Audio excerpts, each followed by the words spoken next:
પ્રયત્નો કરી રહ્યા છે। ઝડપી થાય એવી આપણી બધાની માંગણી છે। મારે અનેક વખત એમની જોડે અનેક ઘટનાઓમાં ચર્ચા થાય કે તમે એફઆઈઆર માટે હવે પોલીસ સ્ટેશનમાં મૂકો, અને હું કહું છું એફઆઈઆર થઈ જાય છે, પણ ક્યાંક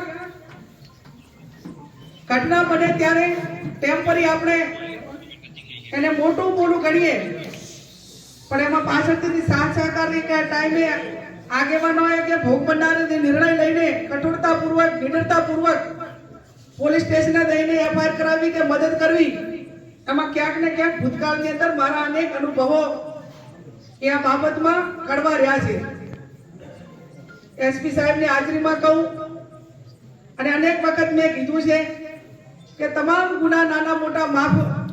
કરવા માટેના હોય અને માફીને પાત્ર હોય,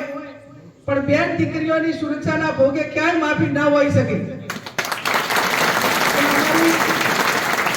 સામાન્ય કોઈ મુખ્ય માંગણી હોય તો માત્ર ને માત્ર એક જ છે। સંકલનમાં પણ હું ઘણી વખત કહું કે ભાઈ સ્કૂલનું ટાઈમે અમને પોલીસનું મળે, પ્રોટેક્શન મળે, દીકરીઓ બાબર ભણવા આવવા માટે પણ મુશ્કેલી અનુભવે, આવી અનેક વખત નાગરિકો તરફથી રજૂઆતો મળે ને એ પહોંચાડવા માટેના પ્રયત્નો કર્યા છે। આ ગુનો આપણે એમ માનીએ કે આ સાધ્વીજી એ કોઈ ઘરેણા પહેરેલા નતા, એટલે કોઈ ચોર લૂંટ કરવાના ઈરાદે આ કૃત્યો કરવા પ્રેરિત થયો હોય, એ ક્લિયર કટ છે કે એની વિકૃતતા માટે કરીને જ આ કૃત્યો કરવા માટે પ્રેરિત થયા છે। ત્યારે આપ સૌને હું એટલી ચોક્કસથી અગાઉ કીધું એમ ખાતરી આપું છું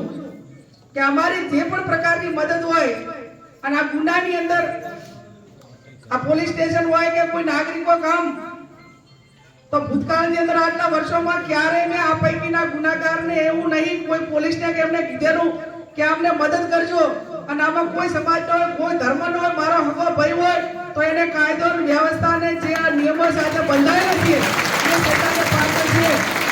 આ કરવા માટે પોલીસને આપણે મદદ કરી અને આ ગુનો વહેલામાં વહેલો ઉકેલાય એવી હું પોલીસ તંત્ર પાસે અપેક્ષા રાખું છું।